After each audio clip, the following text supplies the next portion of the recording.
Hey everyone, thanks for tuning in to Cooking with My Dumb Friends. I just wanted to take a second to tell you what we're all about. Christian, this is Freddie. Jerome. Magenta. Honey. Oh, am I not supposed to say it?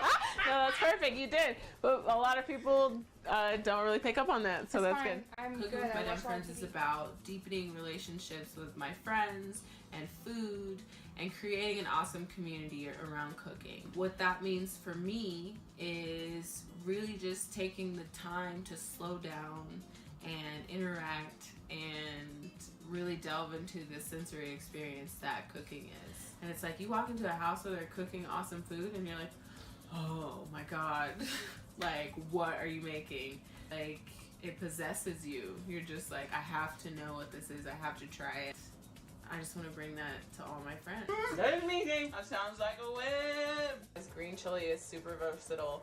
You can have your breakfast burritos, your dinner burritos, lunch burritos, Every meal burrito. all the day long burritos. Deliciousness, all in this Full vicinity. love.